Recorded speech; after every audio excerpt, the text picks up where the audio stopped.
Blessings, blessings, blessings, peace in the Middle East. Want to say what's up, shout out, hope everyone is doing well. Today is Sunday, July the 19th, 2020, and we are still in the coronavirus, trying to navigate our lives. So as always, I hope that everyone is taking care of themselves. Everyone is wearing their mask when they go out to public places, and that they are continually washing their hands, using hand sanitizer, and keeping, at least 6 feet away from other members of our society, so that we can, curb a bit the spread of this virus until we find a solution to it in the near future. But just want to thank everyone for joining us who are doing so live. And then much love to everyone who will be reviewing this in the archives. So today's topic is dealing with the notion of, who or what is a Hebrew and a Semite, and whether they were Black or not. Now, I titled this conversation, the original Hebrews were Black, kinda. And, I say kinda because there's a context in which we should view that statement. And so we know, especially here in America, that there's been a lot of folks who are claiming Hebrew Israelite heritage. And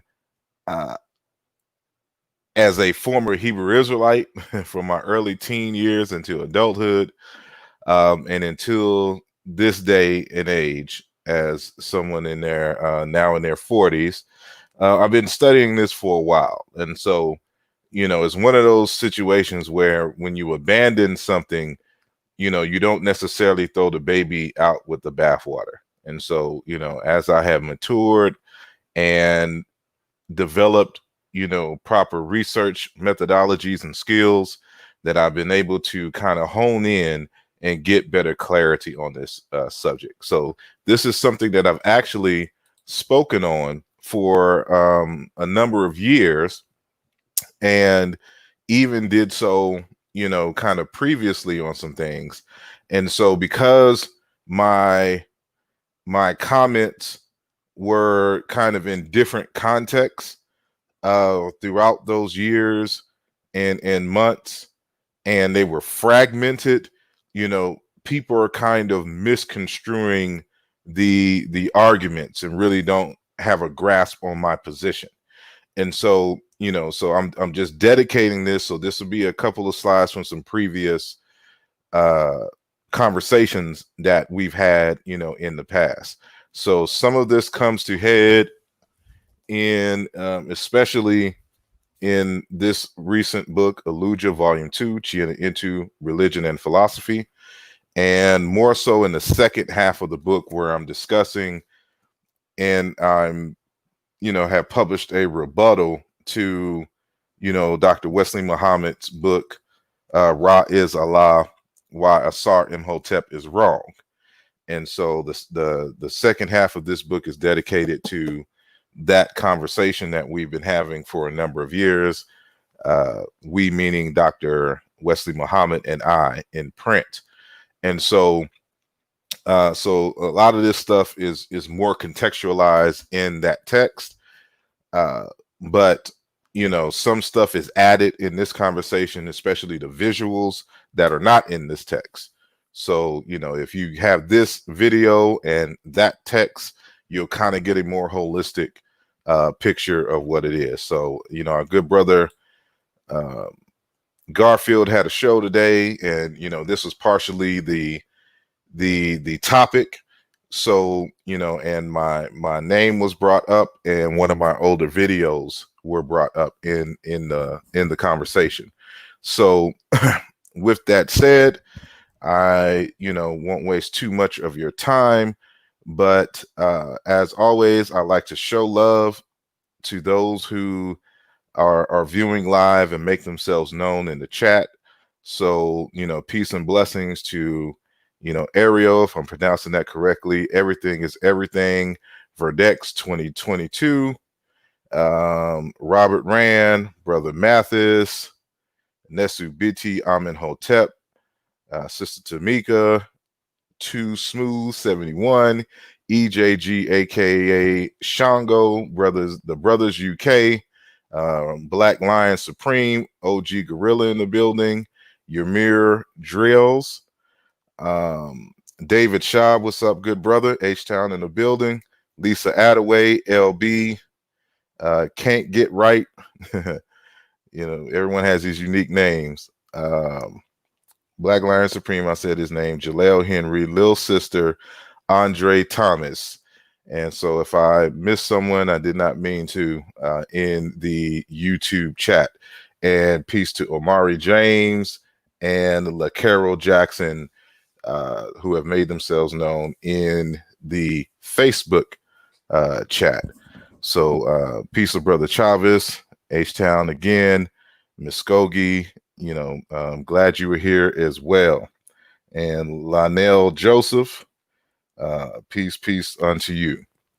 So, but before I move forward, and peace to Ukurti Mesura and Sean Polidori, was good brother.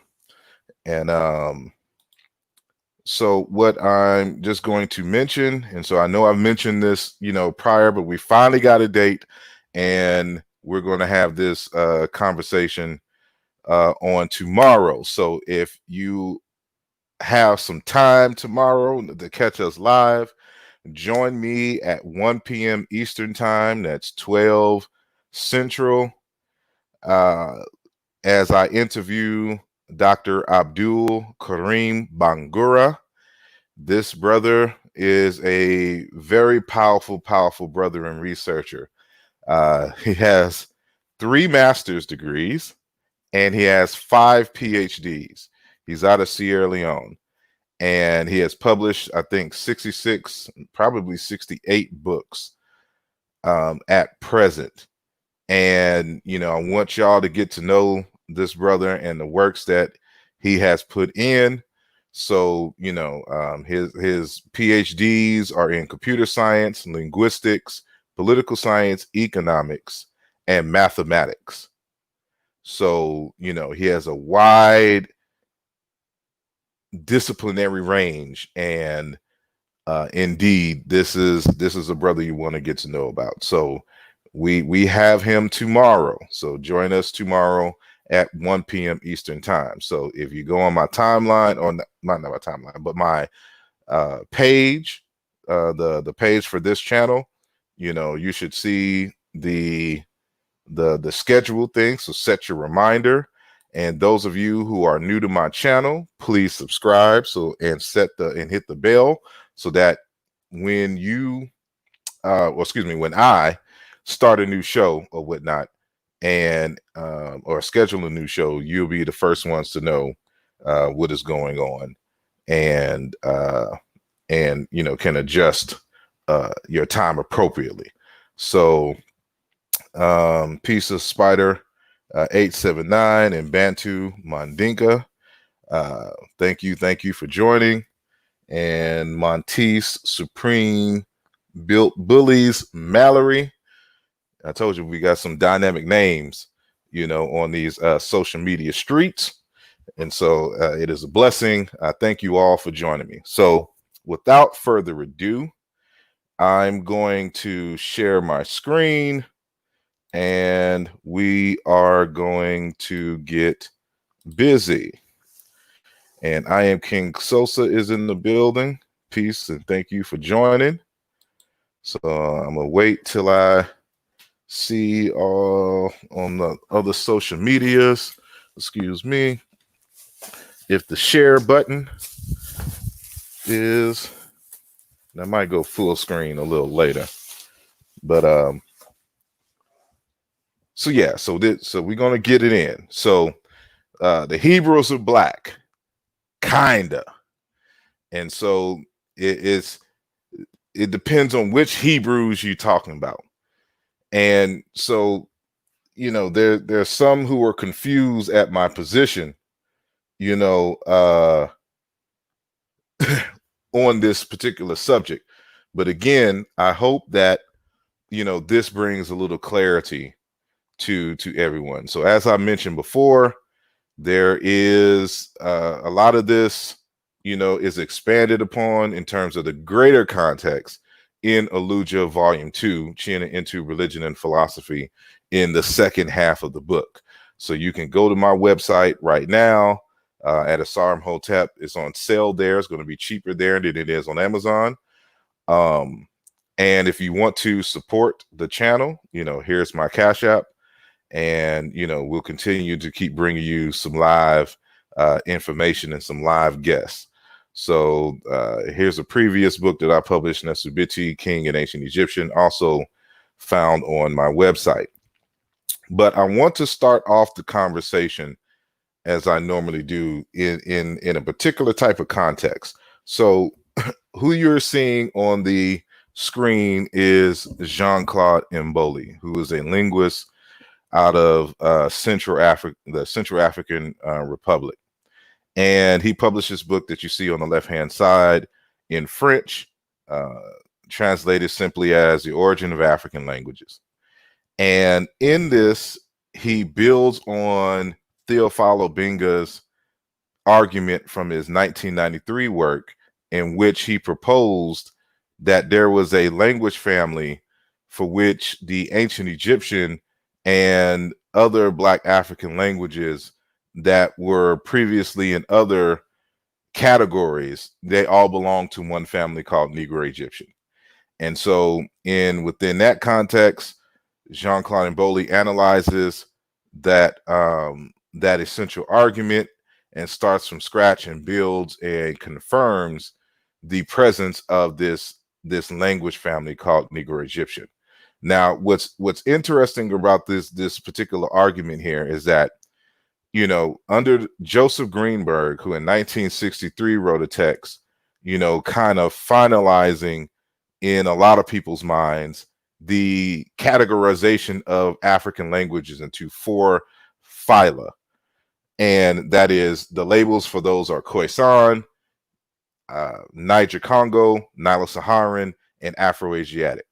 And so Theophilo Benga in that text, kind of beat up on Afro-Asiatic and argues that it is a non-existent language family based upon the strict criterion that those in historical comparative linguistics would know in terms of categorizing these particular languages. So when creating his Negro Egyptian, he removed the Semitic languages from he dismantles Afro-Asiatic, gets rid of the Semitic languages, and doesn't even categorize them as African languages. And so the Semitic languages currently in terms of the popular consensus amongst Africanists, it is the Semitic belongs to this African language family, Afroasiatic. And so it is called Afroasiatic because there's, major languages on both sides of the border of Africa and what is now Asia. So, Afro-Asiatic, that's where these languages exist. And so Theophilo Benga says, nope, Semitic does not, belong to the African branch, and that's something totally separate. And then, so all the other languages that belong to Afro-Asiatic, since he got rid of it, he lumped into his Negro Egyptian. And so he also lumped in Niger Congo and Nilo-Saharan in Negro Egyptian. Well, Jean-Claude Mboli starts from scratch, and he comes up with this model, which you see on the screen right now. So, in my text, I renamed his Negro Egyptian and broken down into two parts to Chiankanda Chikulu. So Chiankanda is the overall language family, and Chiana-Intu is this branch here. I won't go into the details of what all of this means. Just understand that the Chiankanda, or the origins, the archaic of the Negro Egyptian, it breaks down into three different branches: branch 1, branch 2, and branch 3. Branches 1 and branches 2 started mingling over a long period of time, and then the languages converged into, one language group, which I call Chiana-Intu. He still calls it Negro Egyptian. And so that one language group, which we see here as Chiana-Intu, breaks up into two different dialects, the Bere and the Beher dialects. And so the Bere dialects is Hausa, Zande, Middle Egyptian, and Proto-Bantu. The Beher dialects are Coptic, Shango, Somali, Wolof, Collagen, etc., etc. And so, but there's a third branch that evolves separately from the mother tongue, which he now calls Kabed, and evolved into what is now called pre-Proto-Semitic. And so these pre-Proto-Semites are individuals who existed and moved out very, very early into what we now call Asia, or the Levant, Middle East, or whatnot.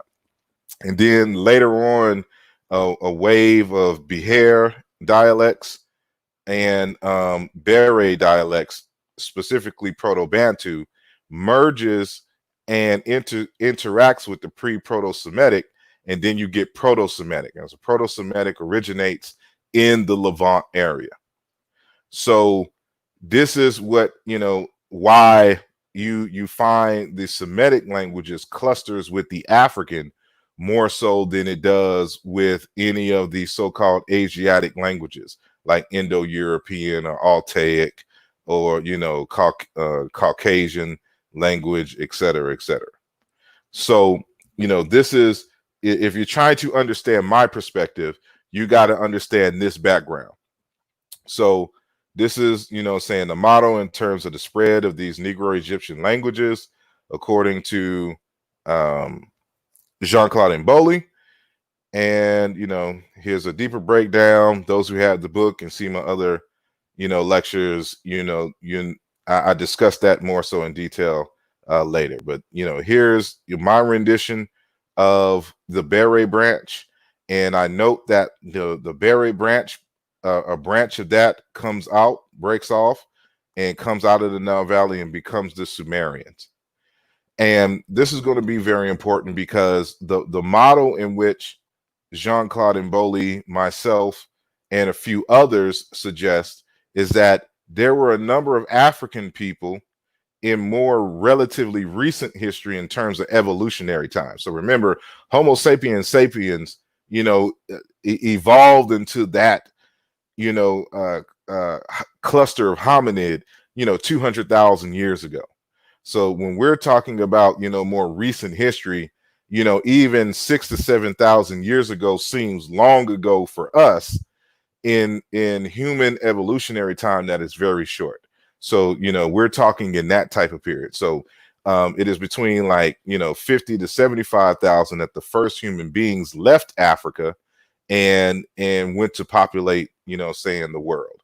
And so there were some people that were already here, and then later on, some Africans moved out in different ways and settled among these people.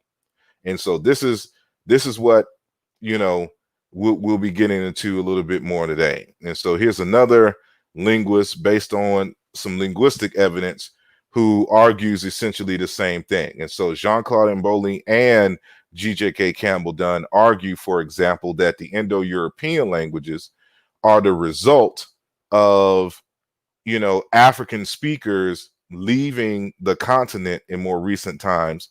And we're talking evolutionary speaking. And, it evolved into these. So, there was a convergence process that happened in the Levant that created Proto-Semitic. And there was another evolutionary process that happened amongst the speakers that created Indo-European. Now, the thing that we have to keep in mind here is that, ethno and linguistic genesis is not the same as biogenesis.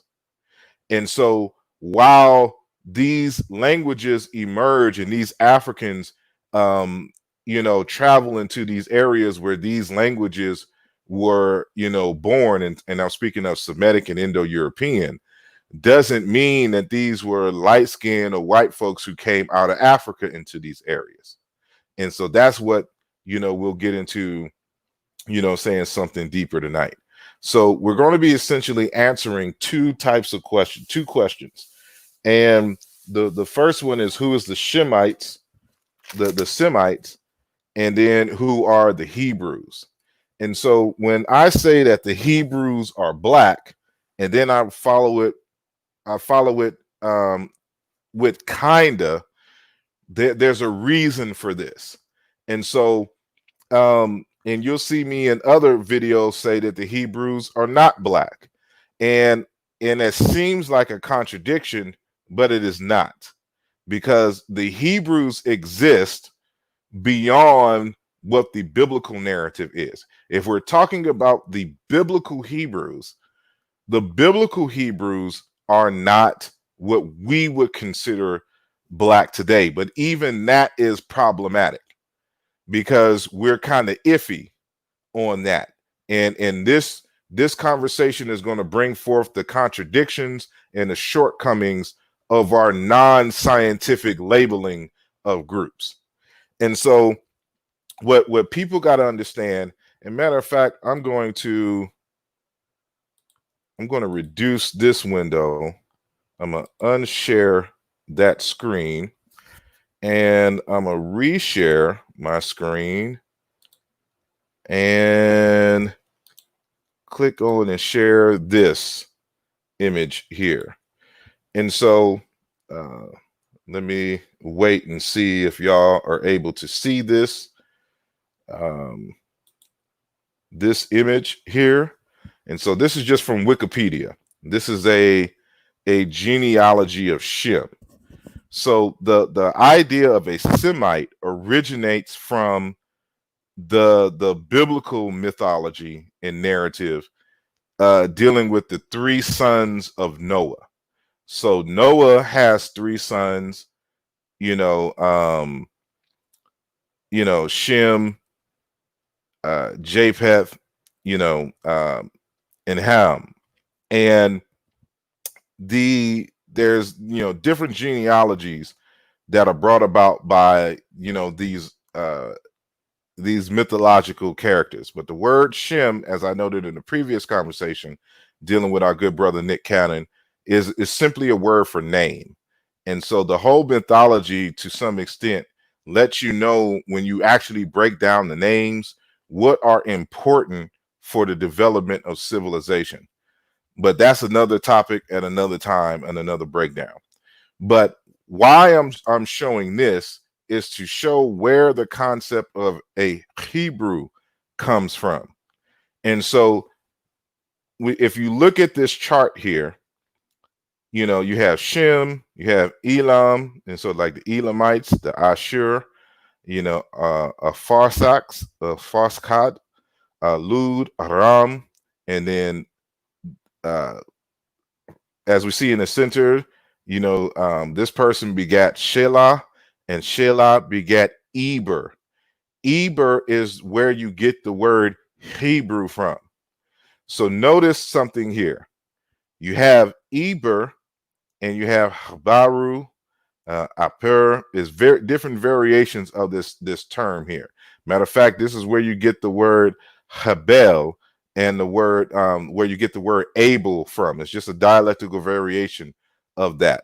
And so when you're dealing with Chayin, who is the metallurgist and the farmer, and Habel, who is the nomadic pastoralist, that in the beginning in Genesis, when they're talking about, that interaction in the murders, they're talking about two different ecologies, two different ecological systems. So farming and nomadic pastoralism in conflict, and the farming taking away the land from which the shepherds used to freely roam and feed their flocks with. And so it's a metaphor. These folks don't exist. But according to the text here, Eber is the origin of the Hebrews. So we have Shem, and then we go down to Eber, but Eber gives birth to, starts another lineage here. So the Joktan, and then all of these people. So all of these people are Hebrews. Then Peleg, Reu, Serug, Nahor, Terah, and then Nahor again, Abraham, Haran, and then of course Abraham, Ishmael, and from Ishmael is supposed to come the Arabs, according to the text. And then we had Ishbak, Zemuran, Shua, all of these different groups. But of course, Abraham gives birth to Isaac and Jacob, and Isaac gives birth to Isaac, and Isaac gives birth to Esau and the Edomites and Jacob, and from Jacob comes the Israelites, and then Jacob's 12 sons, and one of them is Judah, and that's where we get the word Jew from. So you got to understand this genealogy to understand the arguments that are being made today. So this is the biblical breakdown of the Shemites, so to speak. But notice again, the Israelites, I don't know why this well, just look at the bottom. You'll see the word Israelites under Jacob. The Israelites are considered Hebrews, but the Israelites, their name isn't Hebrew or whatnot. That comes from they're saying they're the descendant of Eber. Eber gives birth to all of these different generations. So there's groups and groups of Hebrews technically. And this is what you got to understand. And so this is going to be very important when we talk about, who are black folks or not. And so with that, I'm going to stop the sharing, and then I'm going to go back to my screen. And so to help, y'all make sense of everything. And I think from here, I'm just going to do a full screen so that y'all can see. So hold on as I drink some Arizona tea on y'all so I don't get parched. And so I hope everything is making sense thus far. So with that said, now we go back to who are the Hebrews. And so in the Bible, as I stated, Eber is the name of the ancestor of the Bnei Eber, sons of Eber. These are the Eberayim, therefore the Hebrews, in Genesis 10, 21, 24, 11, 14 through 17. This name for Eber is comparable to the wandering Fulani of West Africa known as Abore in Nigeria and Bororo in Chad, Fula in Senegal and Gambia, and Pule in Guinea, Pulo in Senegal and Gambia, and with the plural being Fulbe.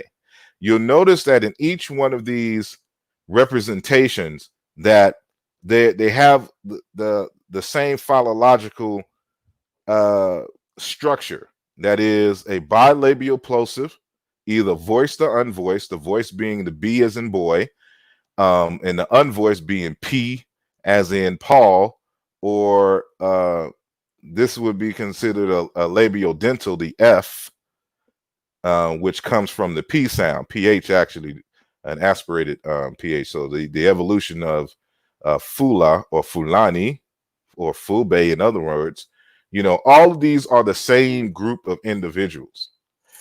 And so if you see Bororo or Fula or Pool or Pulo or Fulbe or Fulani or Eber, these are all the same people throughout history.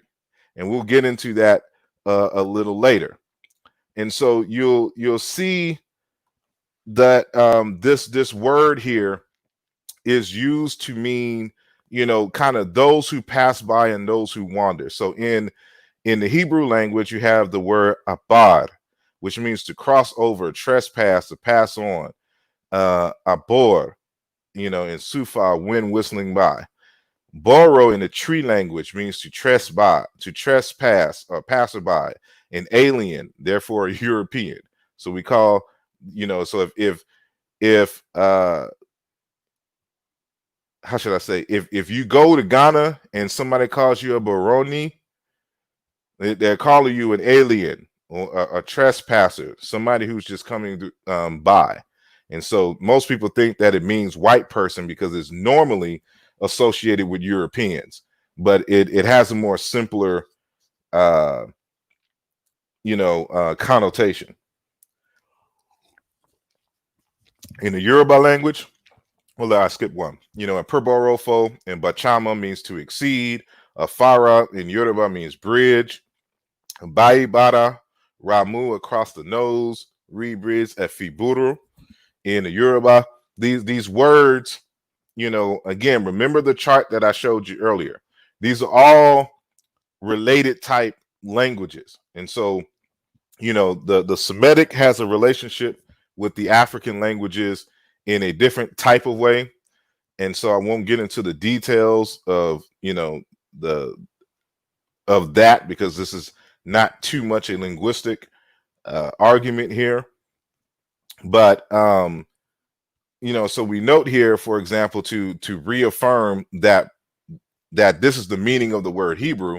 The Hebrews got their name because, them being nomads, they were always seen passing by the cities of Canaan, for example, en masse, never settling. The BR roots for Eber, pass on and pass by, in Judges 19 and 12, 18, and Ruth 4 and 1.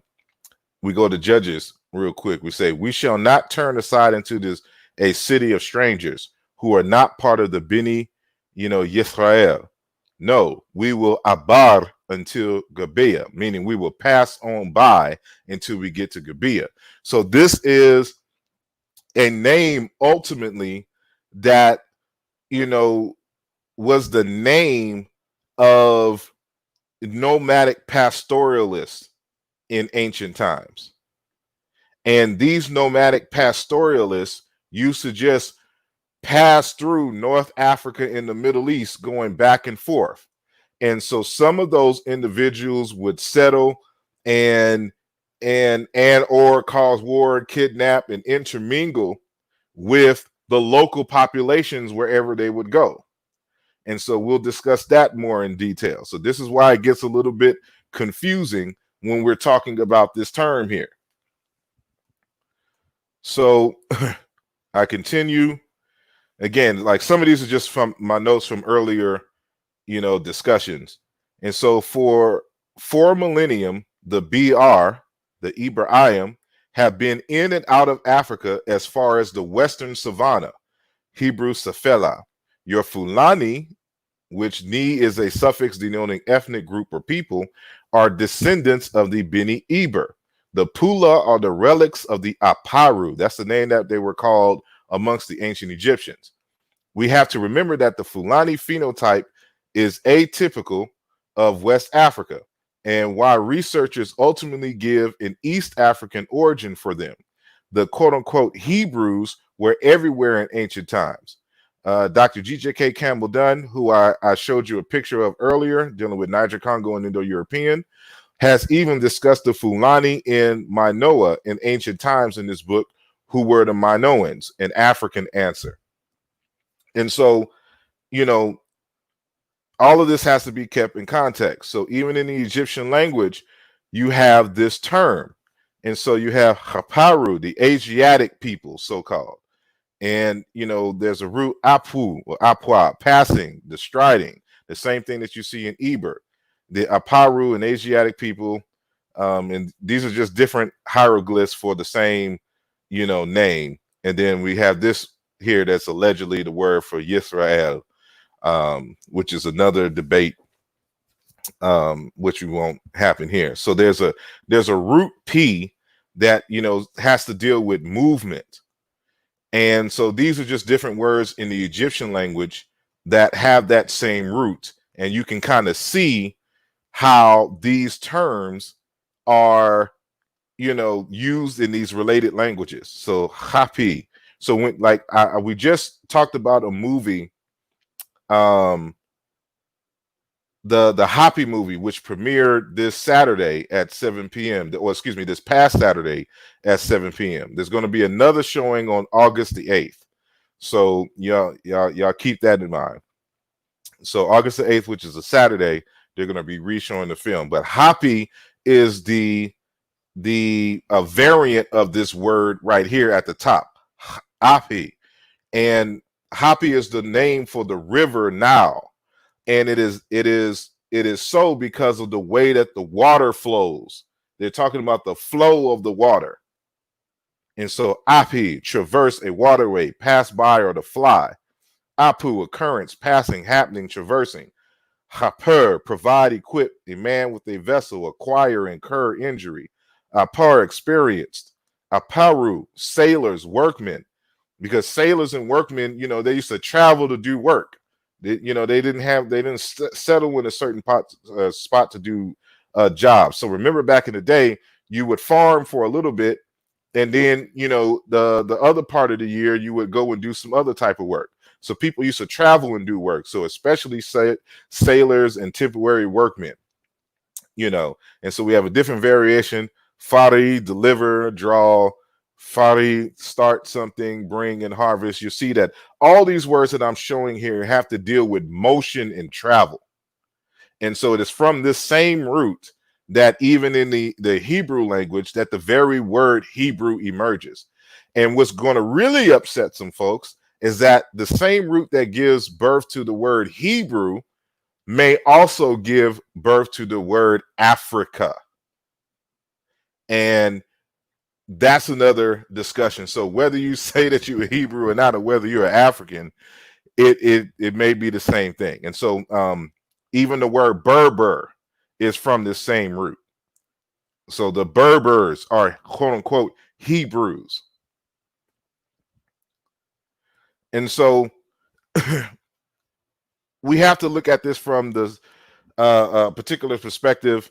There's a linguist and a theologian by the name of Dr. Modupe Oduyoye out of Nigeria. And he has written several texts showing the relationship between the Yoruba people, the ancient Egyptians, and the Hebrews. And so, you know, he wrote a text, you know, called The Sons of the Gods and the Daughters of Men, an Afro-Asiatic interpretation of Genesis 1 and 11. And so this is a very important book, you know, for people to get. And so he starts talking about the Haparu that I mentioned earlier, the so-called Asiatics, or which are the Hebrews. And so he gives some contextualization on just how widespread this name and these people have gone in ancient days. And so starting on page 102, he states the problem with, and I should say that the argument in the Semitic scholastically circles was that the word Hebrew, they noticed that it's found all throughout the Middle East. And so what they were arguing is that everybody named them the same name, no matter what the language is that they spoke. And so other scholars found this problematic. So it is very coincidental that you would have the same name and the same philological structure, of these words across this wide stretch of land by, related and unrelated languages, throughout time and history.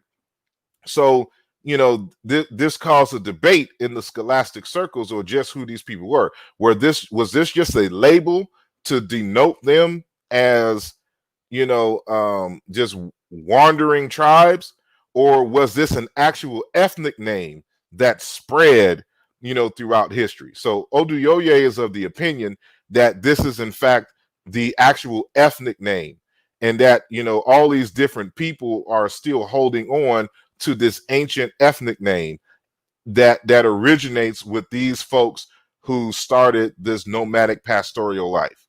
So Oduyoye states here, the problem with this way of explaining the Haparu phenomenon is, how did a far-flung sociological class become known over a wide area by words that are philologically identical? What is the social, therefore human background of the wide dispersion of the philologically related terms?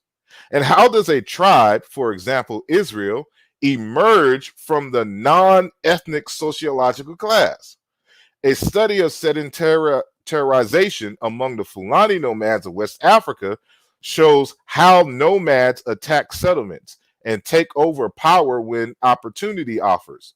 It happened in ancient Ghana. It happened in Mali. It happened in Songhai. The last such occurrence was the Jihad of Uthman Dan Fodio, through which the Fulani took over the government of the Hausa states in Nigeria, the 19th century. So let's backtrack a little bit. So the other day, I did a video and I had a panel conversation, and we were talking about Nick Cannon's commentary on the savagery of white people. And I put together some slides and brought some scholarship regarding the nature of nomadic pastoralists and their violent raids throughout history. And so I mentioned the nomadic pastoralists of the Indo-Europeans who spread and terrorized the world that we know. But I also noted that this was the same behavior of the so-called Jews and Hebrews and Fulani everywhere. That, like, this isn't a phenomenon of black and white folks. So when we start talking about the history of the slave trade, for example, in West Africa, and the confusion and the constant wars and distrust of communities in West Africa, is primarily, not exclusively, but primarily because of the Fulani, the quote unquote Hebrews of West Africa, because of their raiding. And so when they raid folks and take over, they also absorb those people in the ranks. So there are people who are genetically not Fulani, but who are now culturally and linguistically Fulani, because the Fulani went around terrorizing and taking over communities and taking the women and cattle and then having children with them. And so this is how you get this diversity in terms of the Hebrews everywhere, and why the name sticks in various different locations. So I'll talk about that in a little bit. And so in the same text, Oduyoye quotes a text called The Early History of Israel. So this is on page 103 of The Sons of Gods and the Daughters of Men. But the actual citation in this text, The Early History of Israel, which you can see, is 110 through page 111. So the author, matter of fact, I have the book right in front of me. Let me go back to that footnote. And let me just get the author. The author is Roland Duval, The Early History of Israel. So Deval states they all talking about, you know, the scholars, the biblical scholars, they all presuppose that these people were called by the nickname fugitives, receivers of rations, or the dusty people, and that they did not call themselves by any such name. It is, however, very unlikely that the same nickname was given and maintained for almost a millennium in many different regions and by people speaking different languages, even when this name no longer applied to their way of life or to their activities at the time. So it is highly unlikely that all these people have the same name, and then that various people around a vast geographical span name them all the same thing. That the only logical conclusion you can come to is that that was the people's actual name, and they spread over a wide geographical space. These difficulties are eliminated as soon as we cease to think of the Haparu as a class in society and regard them as a people. Some documents suggest that the word Habiru should be applied to an ethnic group, and others almost compel us to accept this interpretation. And so, again, we got to keep this in mind. When you're talking about Hebrews, Hebrews could be a wide range of folks, and we'll get into the names. And so this is important, you know, because when people migrate, they take with them their names. And so this is coming from an article of Sheikh Anti Jope, and where he's talking about the migrations, you know, of African people. And he shows in this little graph, this work is written, you know, in one of the UNESCO texts, that in East Africa, in the Sudan, amongst the Nuer, amongst the Dinka and the Sara folks, that they have the same names, ethnic names and family names, as what you find all the way over here in Senegal. So what you're seeing on the left are the same names and things for the same group of people in Senegal. Because when people migrate, they keep their names. The names may sound different, you know, because you know, the natural dialectical, you know, pronunciation of names over time, but they're the same. So this is how we know, for example, that, you know, people from East Africa, in terms of the Sudan, moved over as far as Senegal because they keep the same names. So like my birth last name is Johnson, you know, and there was a male somewhere during the slavery times who you know, we might as well just say raped, you know, a one of my female ancestors, and gave birth to a male who continued down the line and, you know, gave birth to me. And so that Johnson who did that in Louisiana, you know, in the early 1800s, their ancestors came from, of course, Britain and Scotland. And so those British and Scotland folks, when they moved here to the United States, they brought their names with them. And so we can trace the migratory patterns by the actual ancestral names. And so we can do the same thing, you know, with groups in Africa or around the world. And so the people from New York are, you know, for which that name originates, you know, came from the same place as Yorktown in the UK. I mean, in Britain, in the United Kingdom. And so where we say New Jersey, you know, or whatnot, there's an Old Jersey. You know, so when people move, they rename the new location the same name as the old location, and they keep their names. And so, with that said, you see the BR ethnic groups, you know, across Africa and Arabia.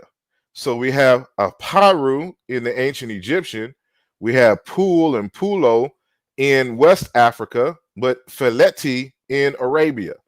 Eber, in terms of the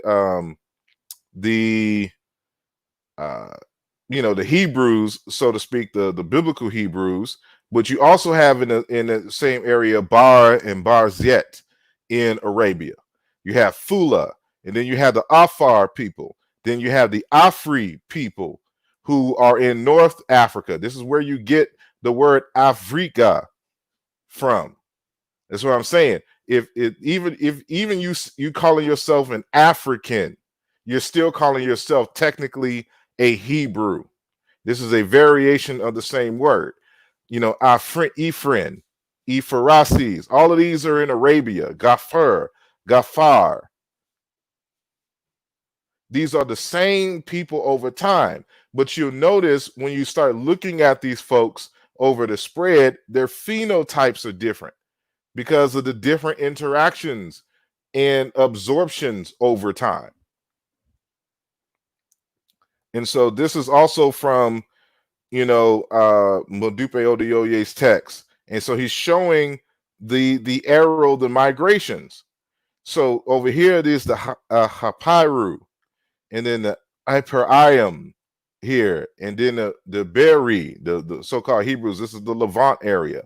The Aparu again in ancient Egypt. And then over here, the Fula, the Pulo, the Fulbe, a Bore, a Bororo, all the same group. So again, when I say that the Hebrews are black, when you look at the Fulani, and there's some that's over here when you talk about your Afar people, same group of people. That's over here in the Sudan and Ethiopia. Also nomadic, herdsmen. They're all the same people, and you can see that this is a wide stretch. But you would expect this from nomadic pastoralists. They don't settle in a certain place; they just migrate. Following herds and when the weather changes. So, again, as I mentioned earlier, the word Habel, where you get the word Abel from, comes from that same root. In Genesis, Habel was a roach son, a feeder of sheep and goats. Yabal was the ancestors of those who dwelt in Ohel, tents, and owned Mikena, cattle. Genesis 4 and 20. So you really got to start studying the Hebrew language and knowing what these words mean. And it'll let you know some things. And so Yabal, the name of the first tent-dwelling cowherd, is cognate with tree, aben, horn, Chishwati, Impala, horn, trumpet, Iwero, Igbo, Ibulo, ram, Inoche, Igbo, Ibunu, ram, Fulani or Fulfulde, Mbala, sheep, Mbal, sheep. And so this term originally starts off as a label for those who do nomadic pastoralism, but it became an ethnic group name that spread with the people over time. So, this is a very important author here. This is Dr. Abubakri Musalam, and he's written a number of texts in French, on ancient Egypt, ancient Egyptian language, and he deals a lot with the Fulani. Like, for those who know me, I like to deal with the Chiluba Bantu language. He likes to deal with the Fulani language in ancient Egyptian. And he's written a text called the Egyptian origin of the Fulani, or the Pools. And so this whole text is about, the origin of the Fulani, or their basically their Nile Valley East African origin. And I think that y'all should get it. And so, these are your Fulani, these are your Hebrews that stayed on the African side. And so they're going to be a lot darker in skin complexion, but they have a unique type of phenotype. But there are other Fulanis who look more stereotypically Negroes, so to speak. But that's because they've been absorbed, because these folks are Raider warrior clans. And so here's some more representations of them, coming out of Libya. And here's a Wudabi woman. you know, and even in the like this is one of the Libyan pharaohs that you see this mask here. Looks just like a regular Fulani brother. And so even in the depictions in ancient Egypt, this is a war dance from the Timahu. So, you know, when our good brother Jabari starts speaking about the Tamahu being white folks, that is not the case. You know, these are Fulani who lived in the Delta region. And so, you know, you see these depictions of these individuals. And it's these folks who migrated into the Levant area and settled amongst them, and Proto-Semitic emerges. And so we'll get to that. This is another Afar man. You see the Afar in the ancient Egyptian records. You know, you can tell by their, you know, they even got the hair right, this white hair that you see of them. You can see the very dark complexion of these Afar folks, you know, in the actual ancient Egyptian records.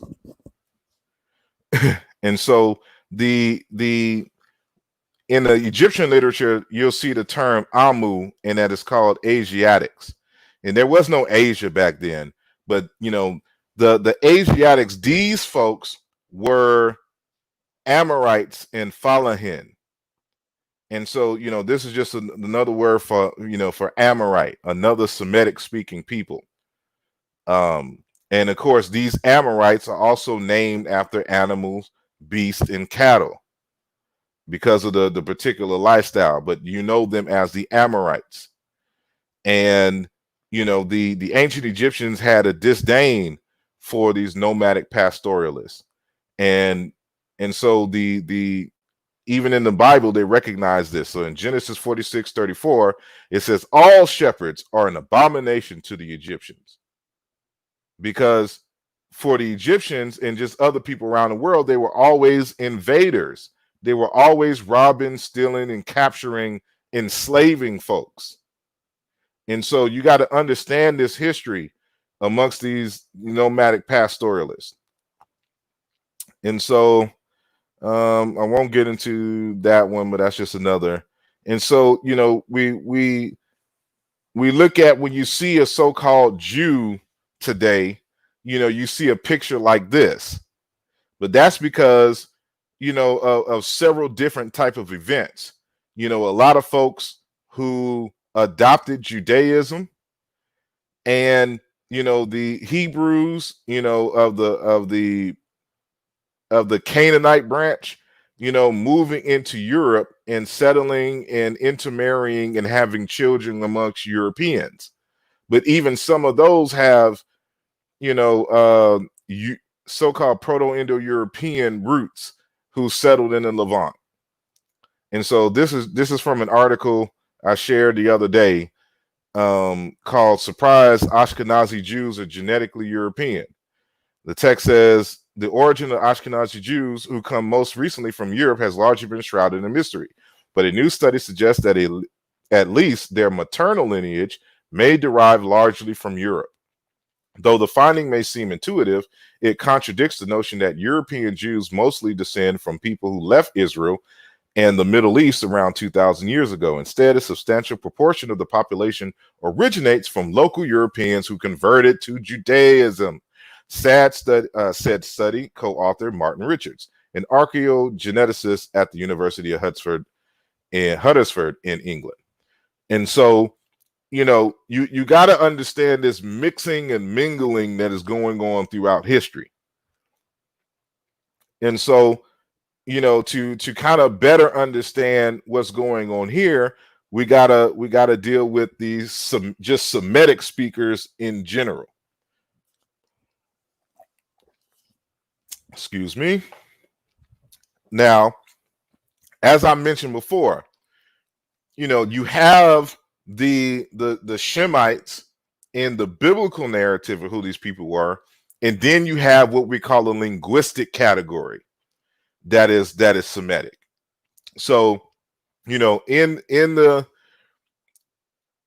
the Semitic languages, it includes Iblaic, Aramaic, Phoenician, Ammonite, Hebrew, Moabite, Edomite, Nabatean, Ancient North Arabic, Arabic, Philistine, Punic, Maltese, and what is this? Etio-Cypriot and Ugaritic, and the Akkadian languages. So it's broken down into Eastern, Central, and Southern, and so in the Southern branch, you have your Ethiopic, which you don't see here, but it would be in the blue further down. So this is a vertical image, and I had to cut it off because I really just mainly wanted these here. But you see where the bulk of the Semitic speakers are, in terms of the languages. It's over here in the Levant area, in this northwest corner of this map that you're seeing here. This is the origin of the Semitic languages in terms of Proto-Semitic. But, and this is reaffirmed for the most part by this particular study. It's a paper titled Bayesian Phylogenetic Analysis of Semitic Languages Identifies an Early Bronze Age Origin of Semitic in the Near East. And so this text was written by, it has 4 authors, Andrew Kitchen, Dr. Christopher Arrett, Shafara Asefa, and Connie J. Mulligan. And so what they argue here is that the early Bronze Age origin for the Semitic, which originates approximately 5,750 BCE, which before Prince, or that's how many years ago it was in the Levant. And so that would be 3,750 BCE. So around 370 BCE, give or take some years, Proto-Semitic emerges over here in the Levant. But what's going to be very important is this statement made by Dr. Arrett in an interview, regarding the origin of the Semitic languages, which we'll get to in a second. But one of the things, so let me go back to this map. So this map is actually in the article itself. So it talks about, the origin here of the Semitic and then the dispersals of Semitic. So in the green, 6,000 years ago BP, Akkadian branches off first. And then you have these branches of Jabali, Harsusi, Mary, and then, you can Aramaic, Hebrew, Ugaritic over here, and then they move down into Tigray, Ge'ez, Tigrinya, Amharic, etc., over here. And so in times past, you would have some people trying to argue that the Semitic languages originate in modern day Ethiopia and the Horn. But that is not the case. The reason why these Black African people speak Semitic is because these folks migrated here and then moved over here. And then these Cushitic speakers adopted the Semitic language. And then it branched into its own thing. It's just like the Hebrews that came into Canaan adopted the Canaanite language. It differentiated over time into its own dialect and became the Hebrew language. So we got to keep that in mind. So there's no native Semitic language in Africa. These are all these African Semitic languages are new, and the result of the adoption of Semitic as these Semites, migrated back down into Africa and back migrated into Africa and intermingled. This is why when you look at the Amharic and Tigray and Ge'ez speakers, they have a different type of phenotype. And matter of fact, I challenge y'all to go on to YouTube and look at, search videos where, Ethiopians are taking DNA tests and watch them all get surprised that they have Middle Eastern Arab type DNA in their bloodline. Is because those, South Arabians, these Arabians migrated and settled and intermingled amongst these Africans. So it changed the phenotype.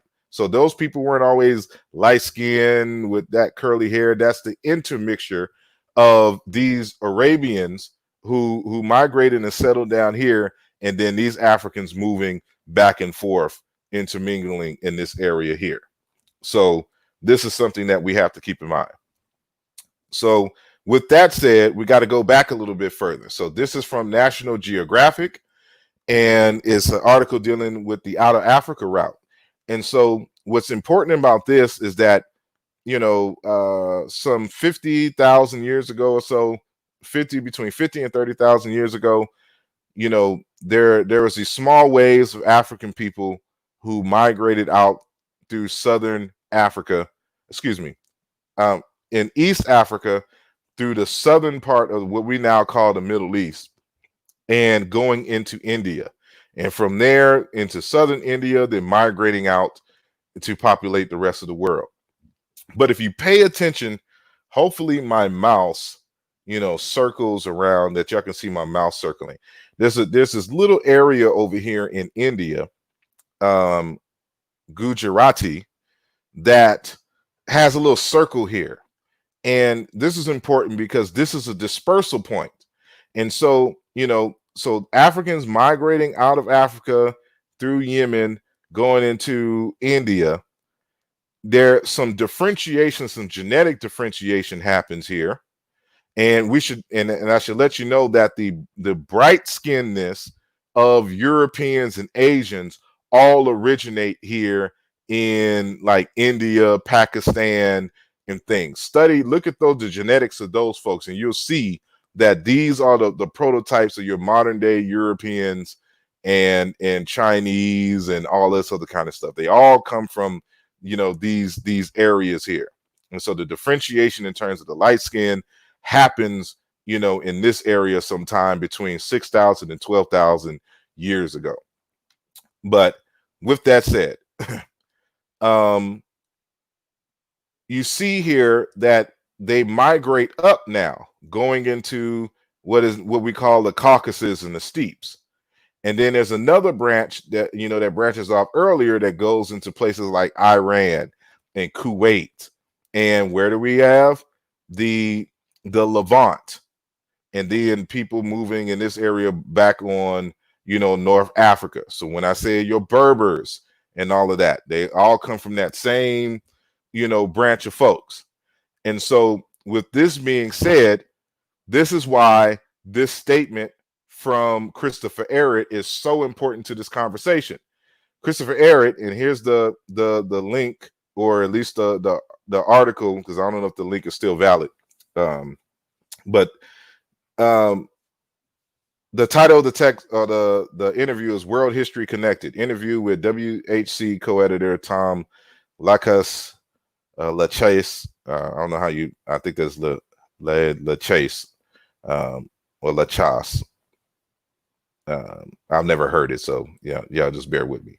And so in this article, in this interview, Dr. Ehret, who you see on the left, says the early Semites were just a few Africans arriving in the Levant to find a lot of other people already in the area. I will repeat, the early Semites were just a few Africans arriving in the Levant to find a lot of other people already in the area. Let's go back. So remember what they're arguing here, that in the early Bronze Age origin for the Semitic, approximately, you know, 3,750 BCE, that Semitic originates here. And he's telling you that the early Semites, we should say pre-Proto-Semites to be exact, were just a few Africans, Black African folks, arriving in the Levant to find a lot of other people already in the area. So remember, when we look at the genetic map from National Geographic here, you had people, you know, from these initial out of Africa migrations who way before 3,750 E migrated to these different areas and settled in the Middle East. These people been there. So you have Black African folks who settled in the Levant and, you know, intermingled with them and built families and had children. And that language that emerges out of those interactions become what we call Semitic. And so this is why you see the kind of color connotation that you will see in that area later. But you have some people who didn't mingle, that were still very dark-skinned Africans in these different locations. And we'll get into that later. So, but we got to keep this in mind when we're talking about the Semites. The Semites in themselves, just like Sheikh Auntie Jope had argued, just like Chancellor William had argued, they're a hybrid. It's great admixture between these groups. And so this poses a problem, because in the United States, when you have black blood, you're black. But you have folks nowadays want to argue that if they're not quote unquote all the way black, that they're not black folks. And so this is where the rubber meets the road. People are going to have to decide what makes you black or not. Are they looking strictly at the phenotype and dark skin, or is there more to it? And so this is the problem when you're using these pseudoscientific categorization labels like black, white, yellow, red. Like, this stuff doesn't make sense biologically. But it is from these interactions of these native quote unquote Middle Easterners and these trickling Africans, which we can detect. Like, even without the genetic data, we knew that this was the case based on the linguistic analysis. So that's why at the beginning of our conversation, I put forth that argument made by Jean-Claude Mboli and G.J.K. Campbell Dunn, who was strictly looking at the linguistics, which told us this exact same thing. So, I'll continue. So this is another linguist out of Europe, Dr. Roger Blench. And he wrote an article in 2012, The Semitization of the Arabian Peninsula and the Problem of Its Reflection in the Archaeological Record. A very important paper to read if you ever get a chance. But notice the very title of it, The Semitization of the Arabian Peninsula. And so we go back here, the Semitic starts here, but all of the people, there was original people here who weren't Semites. That's what's going to be important. And so the Semitic speakers traveled, and these folks adopted either by force or by volunteering the Semitic languages. And that's how the Semitic languages traveled and spread throughout these areas here. And so you have an independent source here talking about the Semitization of the Arabian Peninsula, because Arabia wasn't always Semites. So this is something that we have to make clear here, because you may have records of some black African people in Arabia, in an older time before the Semite spread, but you'll have a lot of people trying to argue that they were Semites. Wesley Muhammad is one of those. He's good for that. Not understanding the history of what's going over here. Just because they're black don't mean they're Semites necessarily in those areas. And so within that text, I'm gonna have two citations from that text. So this is from Roger Blench again. This is page 68. He says, phenotypic characterizations of cattle provide some evidence for the strata of breeds entering the peninsula. Talking about the Arabian Peninsula. The cattle in Arabia today are of two distinct types: humped zeboid cattle of Indian origin and short horn taurins resembling those of mainland Africa. Cattle kept by the Sokultri and the Jebali peoples preserved the archaic taurine breeds until recently. Longhorn taurins are also represented in Ethiopian rock paintings of the earliest period. So these may well have been presented in Arabia. The presence of African taurins or bulls or cattle argues that for some period, Ethiopian type languages such as Cushitic may well have been present on the Arabian mainland. Again, black folks in Arabia, but not Semites. But but probably would have been absorbed by the Semites. So remember what I said earlier, that when you're talking about those Ethiopian Semitic speakers, those are originally Cushitic speakers who adopted a Semitic language and intermingled with those Semites who were of an earlier hybrid stock, who did further hybridization in Ethiopia and in Yemen, in southern Arabia.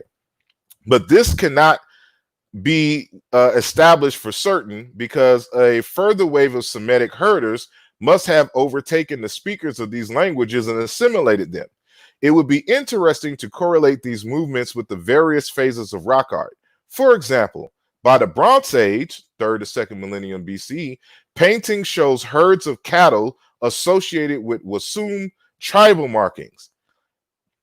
Epoch would be a much more credible date for this dispersal of MSA, and so modern or South Arabian languages. The 7th millennium dates are earlier than evidence for Semitic languages anywhere, because remember, the 7th millennium, there's no such thing as a Semite or Semitic languages.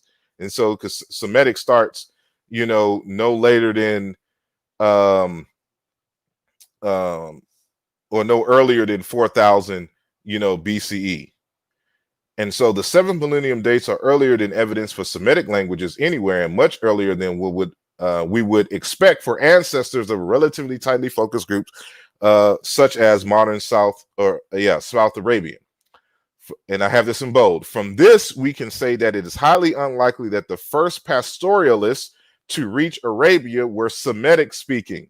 They presumably spoke some language of the ancient Near East, perhaps a relative of Sumerian, for all we know. Whether the resident foragers adapted to this language wave or persisted speaking archaic languages is unknown. And so I have this cited in Alluja Volume 2, and I give a greater context, because I'm showing you that these Negro Egyptian Chiena Intu speakers traveled in waves in Arabia and the Levant. And one of those waves became the Sumerians themselves. So we can demonstrate that Sumerian is an African language, and these folks migrated out of Africa and settled and intermingled with the natives around that place. And then over time, their phenotype changed. It's the same thing with the Semites. So, the Africans who settled amongst in the Levant, even though they were more culturally superior than the natives, because they were still just nomadic hunter-gatherers and pastoralists, when they settled down, they adopted the African milieu in language, and then it modified and converged, and then we get Proto-Semitic. And so he continues. And actually, this is from earlier. So that's page 68. And so we're going to go back to 65. So there is no real doubt that the ancestors of both epigraphic and modern South Arabian were languages spoken in the Near East rather than Ethiopia. So we're saying that the Cushitic type languages, were spoken in the Middle East.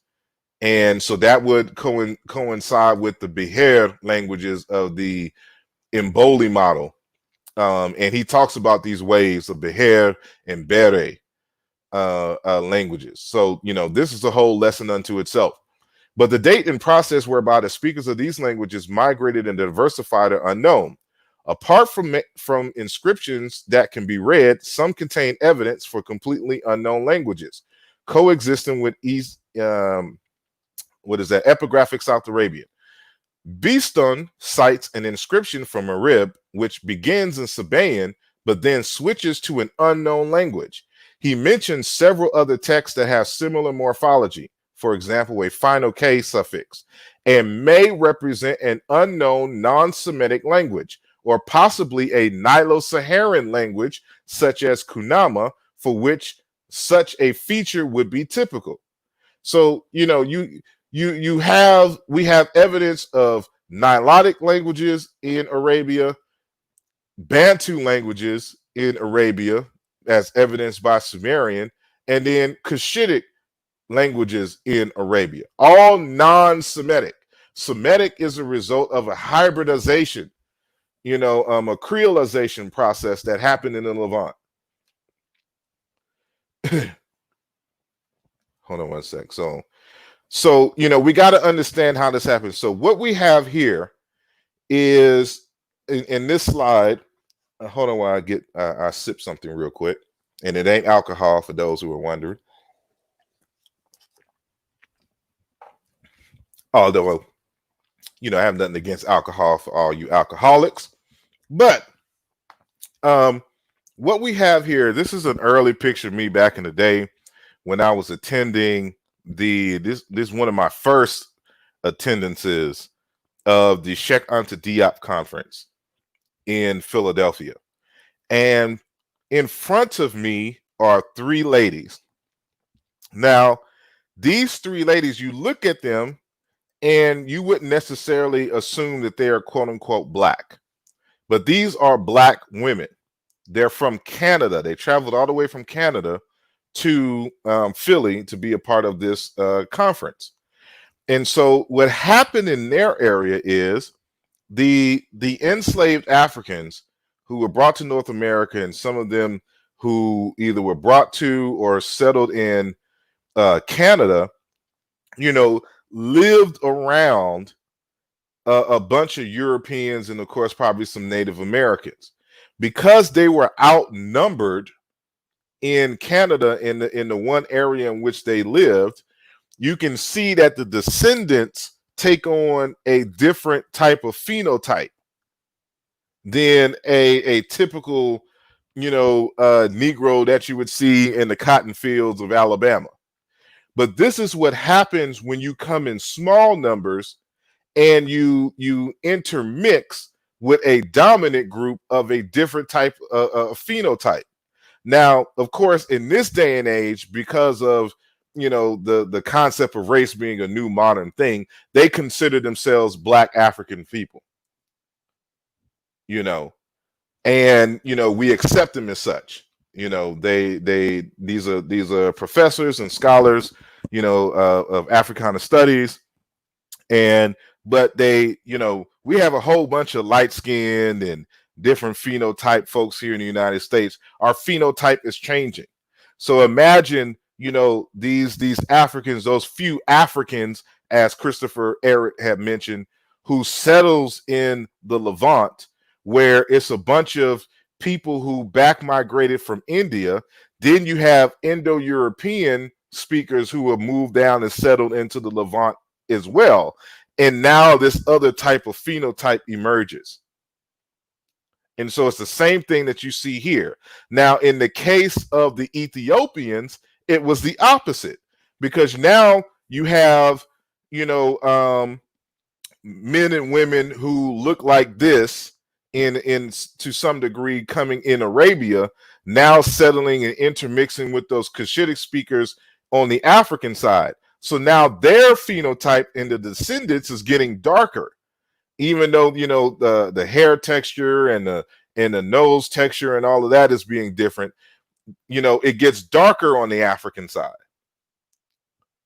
So this is something that we have to keep in mind. That's why I said, are the Hebrews black? Kinda. It just depends on your perspective. If you believe in the black, the one drop of black blood, however that is, as what happens in the United States, they're black folks. And we got to understand that, there's no one way to be African. And so what a lot of us have an issue with is that we have adopted the European notion of the quote unquote true Negro, not understanding the genetic and phenotypic diversity that exists natively in Africa, and as a result of the admixtures, from times, moving forward. And so, so when you look at, for example, these Asiatics, so this is where when, what's his name? Garfield and his panel earlier today was talking and showing my video. These are the slides that they were showing. So, when we look at the depictions on the walls of the so-called Asiatic, the Semitic speakers, this is the phenotype that you would see. But this phenotype is not that much different going back up than these sisters right here who consider themselves Black Africans. But again, you're not going to get a Black African, connotation in the ancient days, because they just didn't identify themselves by their quote unquote skin color, and they had no concept of genes and genealogy in that sense. So you're not going to get that that same type of language amongst these groups. So here's another depiction. This is a block relief, depicting a battle, possibly reign of Amenhotep II. From the 18th dynasty, from Egypt, Upper Egypt to be exact, Thebes, Temple of Ramesses IV. And so you can see these quote unquote Asiatics, I think these are Canaanites to be exact, in this particular area. And so, these are, light skinned, we wouldn't, like in our modern era, if we look at an Arab or something, or a Palestinian, we wouldn't necessarily consider them Black. And so, but if we go by the one drop rule, they're Black folks. They're just light-skinned Black folks, and then it's problematic if you consider Arabia part of Africa. There are some scholars who try to argue that Arabia is Africa. So they would be Africans anyway if you adopt that model that Arabia is African.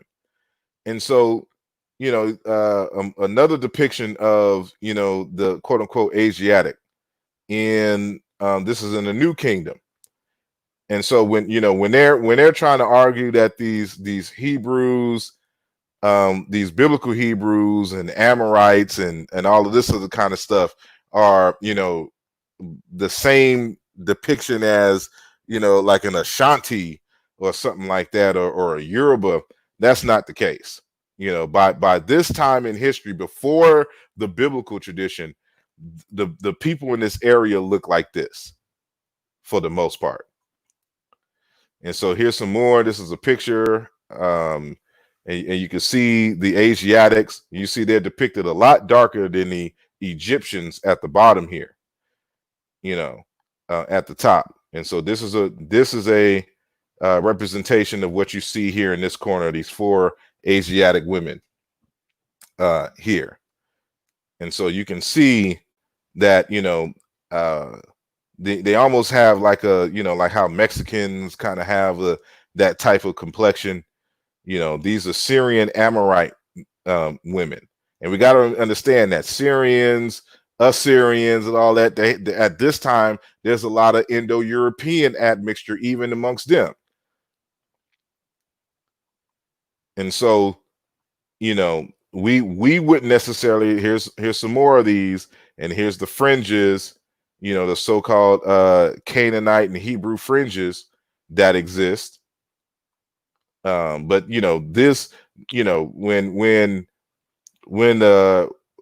the ISUPK are talking about, Judah and them being the so-called Negro, this isn't the phenotype that they have in mind. And so this is how you can eliminate that whole ISUPK or any of them groups, trying to make this argument, because they don't consider Arabs and Palestinians, the original Jews. But the depictions of them in this area says otherwise. So we got to distinguish between the so-called Jews and Israelites and Hebrews, because Hebrews can be Black African people in our stereotypical way. In the earliest, Semites were Black admixed folks, but then they kind of settled, at a particular, or leveled off at a certain phenotype, that is representative of that area. And so I won't read this, but this is just a scripture that tells you that the Israelites are supposed to wear fringes of blue. And you can see these fringes there. You see more fringes, amongst these other Asiatic depictions here. And so, by this time in history, the admixture had been so great that, we don't necessarily consider them Black Africans in the same way that we do. But that's, again, that just depends on your perspective. Because if they're admits with black folks, then, you know, if you have the one drop rule, but if you don't have the one drop rule, then you're going to have some problems when you're talking about black folks in the United States. So, you know, how do you view individuals like Farrakhan, Elijah Muhammad, Malcolm X, Tisha Campbell, for example, Maya, are these black people now? And so you got to be consistent when you're talking about these phenotypes. And so I'm not making an argument for or against. I'm just showing the limitations of some of the arguments here. And so here's your Haparu here in the second to the right. Your Syrian. There's a continuum here in terms of it. And the Hittite is the Indo-European. And so, I won't get too much into this. Here's another Haparu, dated. And so these are your more, Palestinian looking Haparu, but you also have some black looking Haparu. And so you contrast that with the actual ancient Egyptians, and you see, but these ancient Egyptians were the early Hebrews, because this, for example, this is a depiction of Amenhotep. And this is an Afar, bro. This is an Afar, another Hebrew in Ethiopia.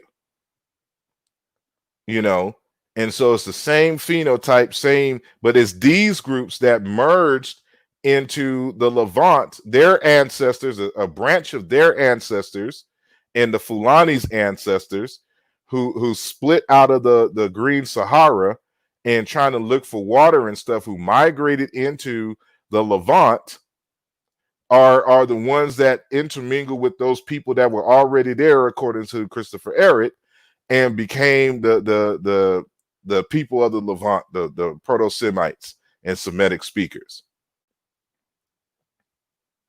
And so, with that said, I really don't have, anything else to say, but I hope that this brings some clarity to the situation, and that everything that I have said, brings light to my particular position on this argument.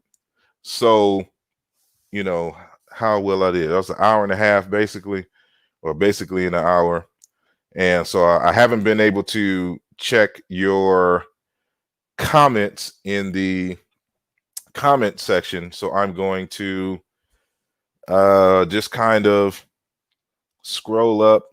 It looks like y'all been having your own conversation, so it may take me a minute to find anything. But if y'all have any questions, this would be a good time to put this in the chat box, and then I can attempt to answer your questions.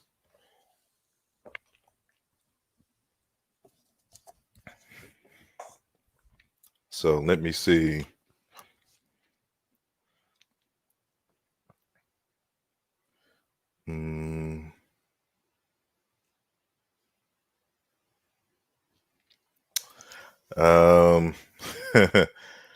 See, this is not the case. Again, it depends on what you call Black African. So Black P says, we will never let them try to rewrite history to introduce the Aryan into ancient Africa.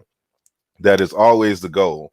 The entire Levant, Iraq, Southern Europe was Black African dominant up to the Roman invasion. Do you know how late the Roman invasion is? All of those depictions that I just showed were from like the New Kingdom, way before Rome becomes a superpower. So you have to wait for Persia and Greece and then Rome. And so all of these depictions are those people who lived in that area. If you don't consider those folks, and those included Europeans. So you got to remember that Indo-Europeans also migrated into India. And this is where you get the whole Aryan situation going on, and how you have Indo-European languages, being spoken in India, because those people back migrated down into those areas. And so we gotta keep these things in mind, and not let our emotions, cloud our judgment as regards to the evidence that is there. So there's some things that we can say, and there's some things that the evidence will not allow us to say.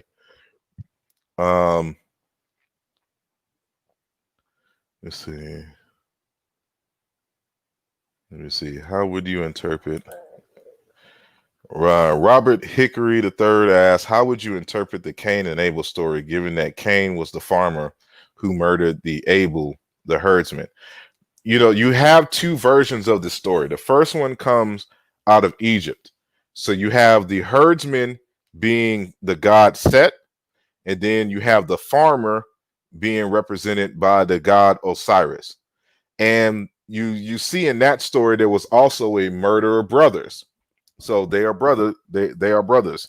And so it is Set who murders Osiris, and his body parts were buried, across the Nile, and he was put together by his wife Isis, saved the phallus, and from that union that later came, emerges the son Heru, who later on takes his rightful place as the heir and king of Egypt.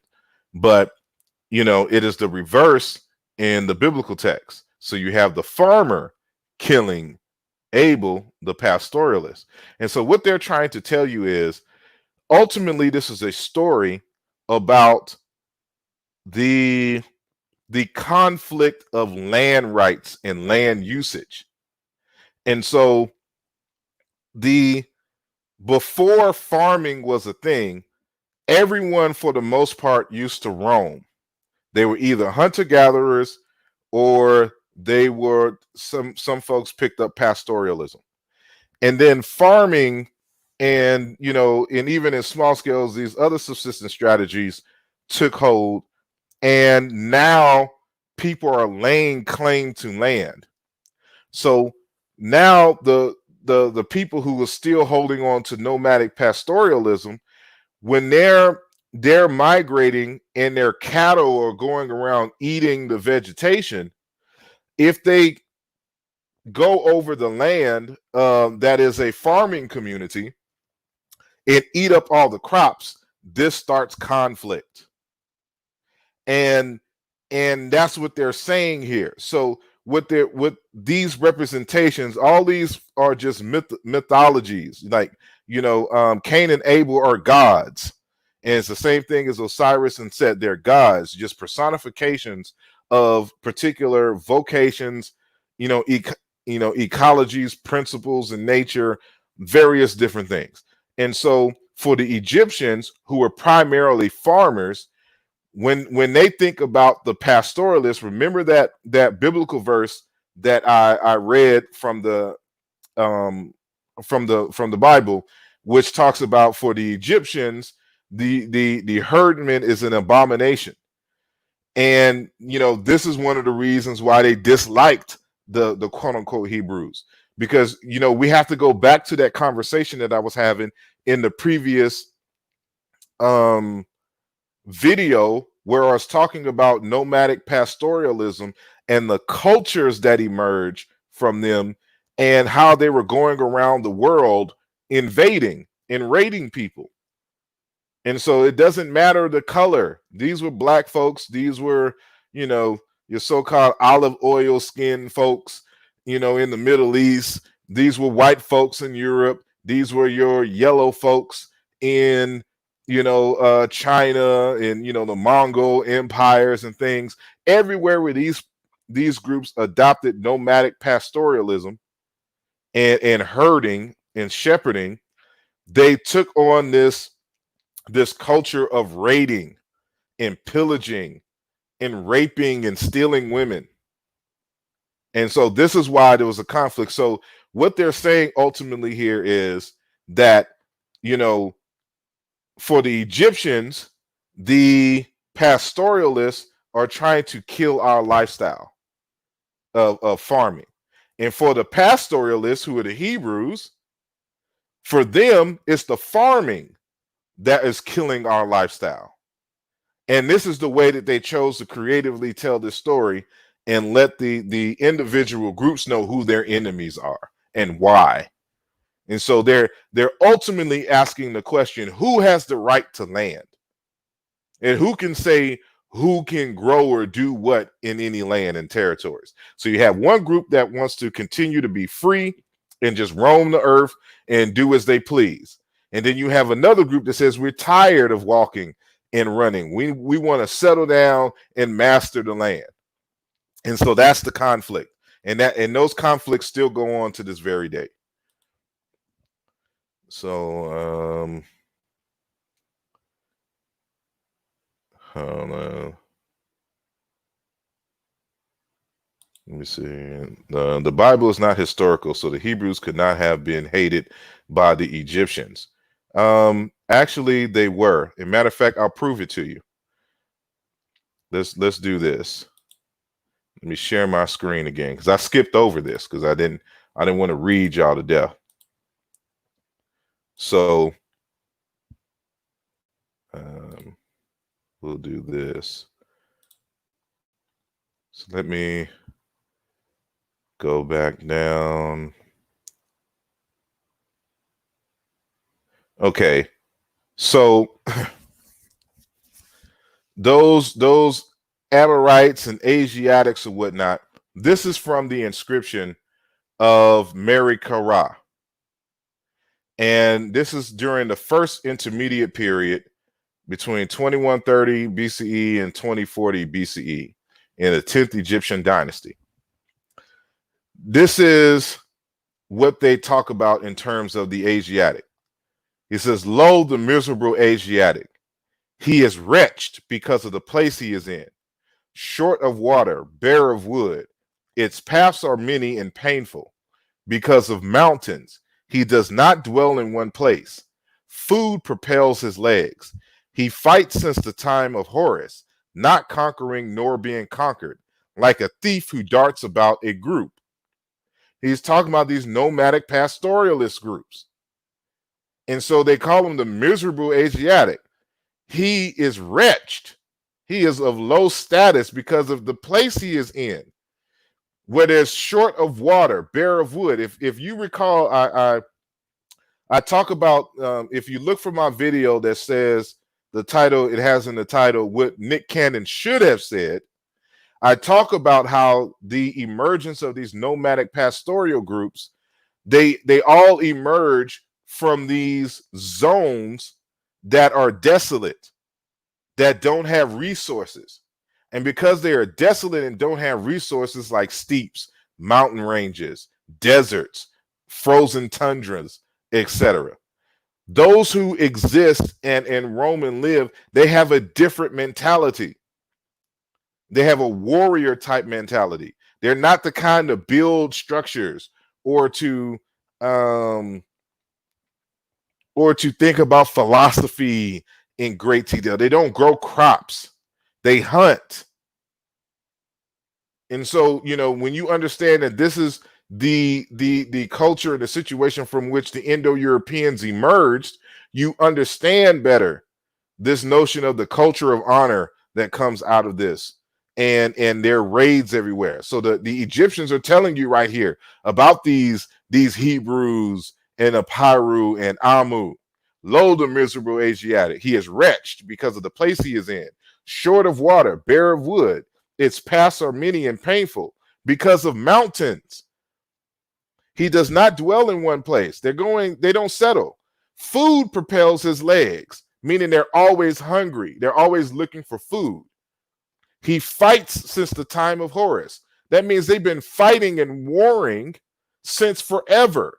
And in the Middle East to this day, the so-called Jews, the so-called Palestinians, the so-called Arabs, the so-called Iranians, etc., that's all they do is fight. In Yemen, that's all they do is fight and have war. The Egyptians knew this since early, and they still to this day have these same very characteristics. And so You know, this notion that the Egyptians didn't have that kind of disdain for them is not true. You got to read Egyptian literature. So I'll continue. Let me see. Let me see. The Chinese had to build exactly. 42 Tribe said the Chinese had to build a wall. You know, their symbol is the sword. Exactly. You know, I mean, it's. Hold on, that's not what I wanted to share. Yeah, the symbol is the sword.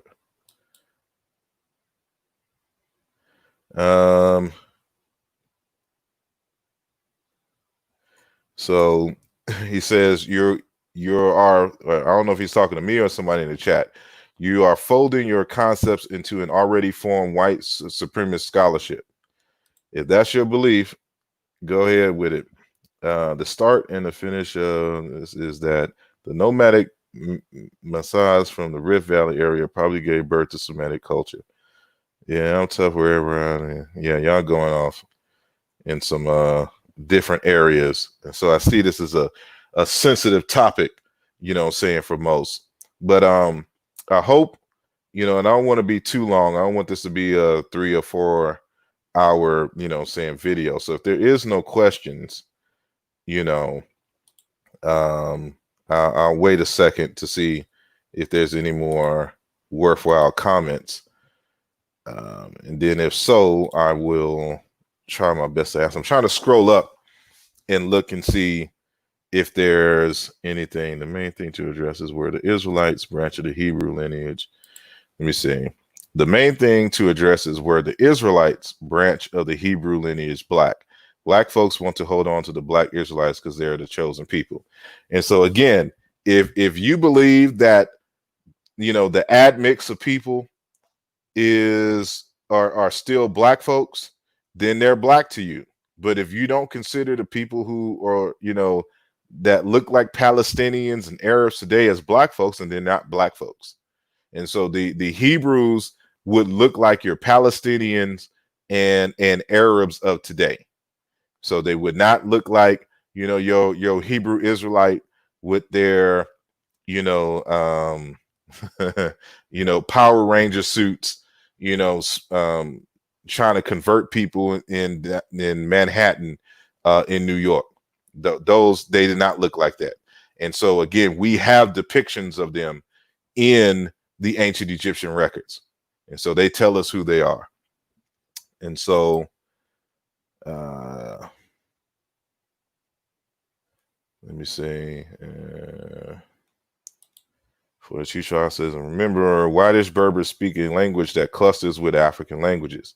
Again, but you got to remember that even, see, what people don't understand is that people can adopt a language and then modify it to an extent that it becomes a different language, and then, you know, subsequent dialects after that.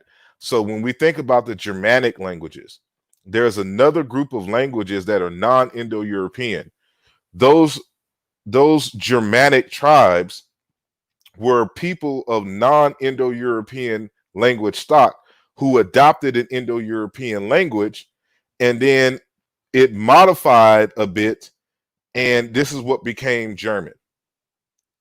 And so this could be the same thing, because the language of prestige in Africa could have been some, you know, language that, you know, but they kind of converge in one another, and this gives birth to your, you know, your Berbers and your Semitics and things of that nature, you know.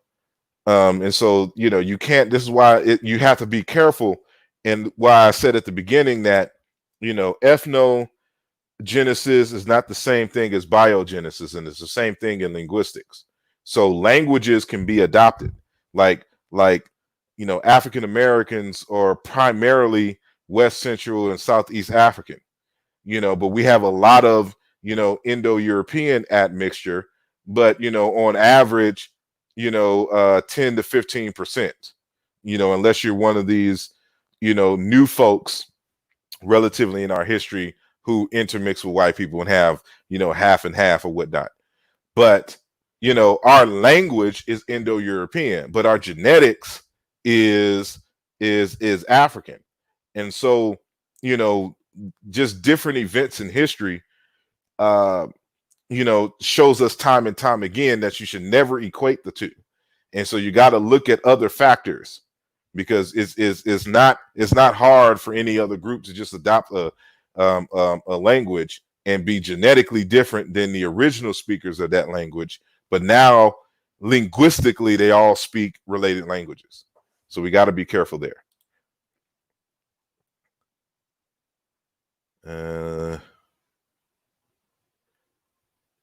And so here we go with him again. Africa basically included Southern Europe all the way up to the Black Sea, Iraq to Levant. It was the Black dominant until the invasion. So see, this is what I mean. Like, there's no consistency here.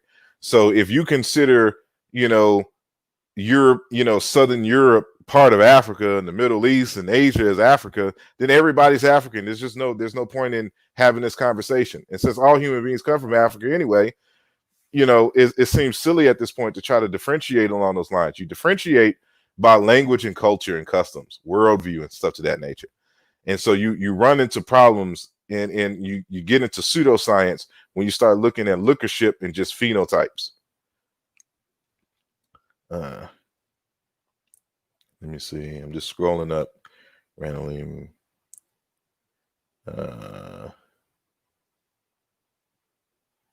Even the pigment genes, because pygmies have more light skin diversity than Europeans. Yeah, y'all having your own discussions in there. So let me scroll back to the bottom, see if there's anything.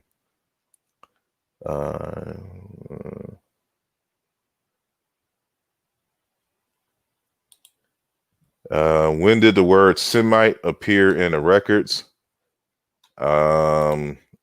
Actually, the label itself was, I think it was a German.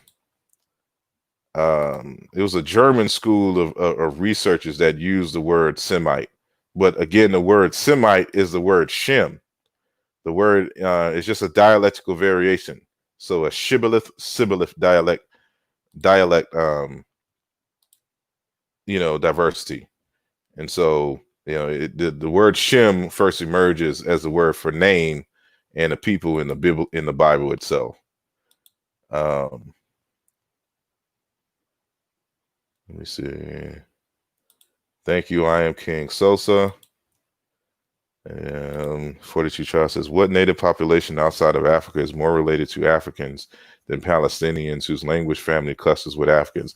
See, this is what people got to really understand. No matter what their phenotype is in that area, even if you don't adopt the African school of categorization of languages, the Greenbergian model puts Semitic with the African languages. So think about it like this.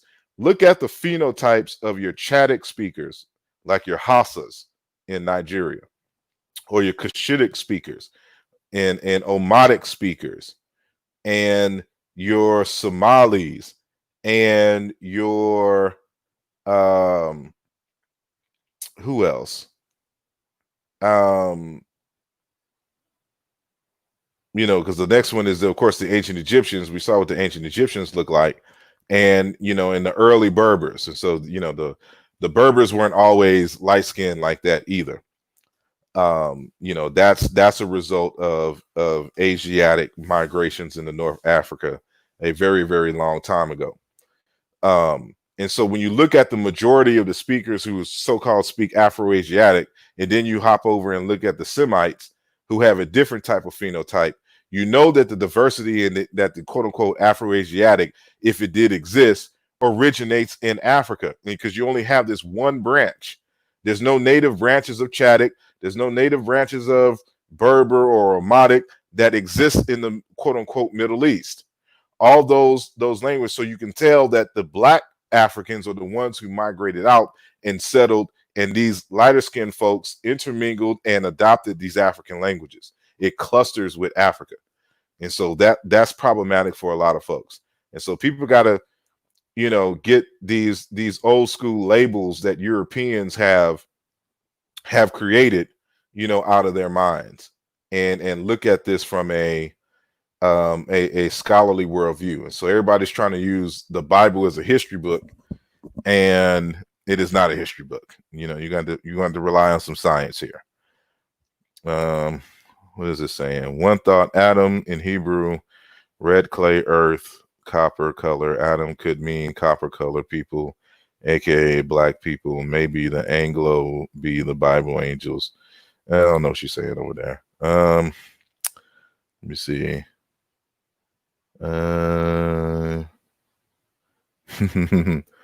New Black Knowledge says, Tamika, I'm here to troll you. Ham, Shem, and Japheth never existed. No, they did not. The Bible is a myth book. And so, we gotta, this is what I said, there's the Bible and then there's science. And, they're not going to, it says, have you ever researched the history of the E1B1A DNA haplotype? Yes, I have. And, matter of fact, I'm editing a work of Dr. Sharmaka Keita, who is, I don't know if he's going to still have this title, but he deals with this. I'll be publishing this book of his, and the title of the book so far is Affinities of the Ancient Egyptians, a review of some biological studies and historical commentary. And, that'll be out by the end of this year. And, by Dr. Sharmaka Keita, but edited by me. And that is discussed in the text. Let me see.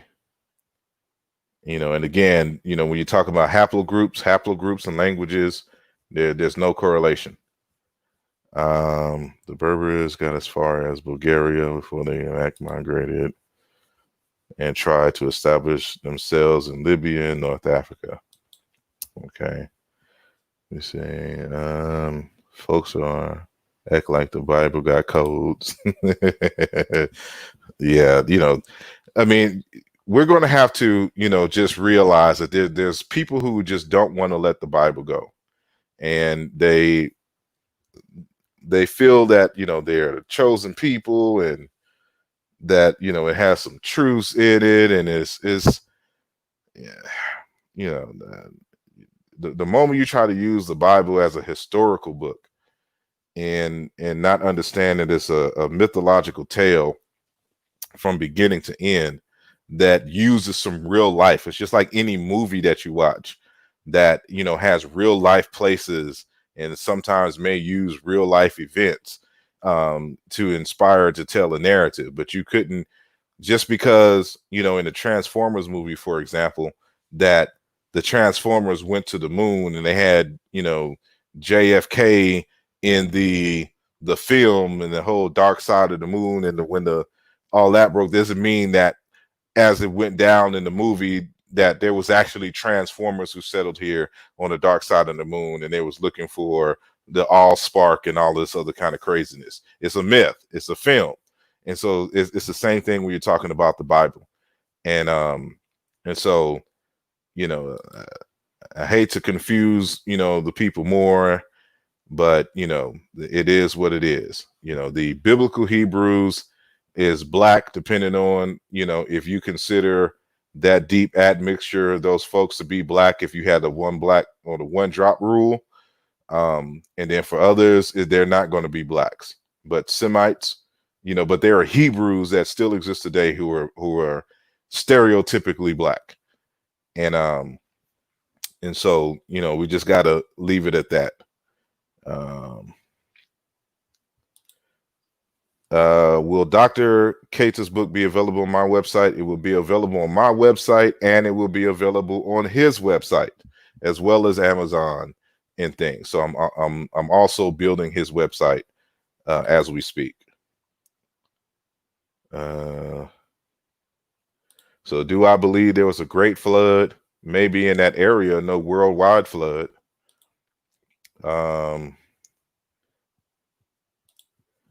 Brother Mathis says, we migrated out of Africa, then came back with straight hair The maps in the back of the Bible fit the migration patterns we use today. The migrations in the back of the Bible, you know, I want to see this original Bible with maps in the back. Let me see. It's part of a different conversation that's going on here. Well, I don't see any questions, so we're right at 2 hours right now. So I am going to end this conversation. And so, you know, I appreciate everyone for your commentary and your questions, and for viewing this live. And so, you know, please share, like, and don't forget to join me on tomorrow at 1 p.m. Eastern, and that is 12 p.m. Central. And what is that? 12, 11, I think it's like, what is that, 8 in the morning on the East Coast? Maybe 8 or 7. I forgot how many hours y'all behind over there on the East Coast, but y'all figured out 1 p.m. Eastern. And we're going to have our good brother, Dr. Abdul Karim Bangura, and we're going to talk about a wide variety of things. Let me see. And so I hope this sparks some conversation. Y'all keep the conversation going, and I will see y'all then. In the meantime, this is where you can catch me on social media, and I will talk to you guys later. Peace.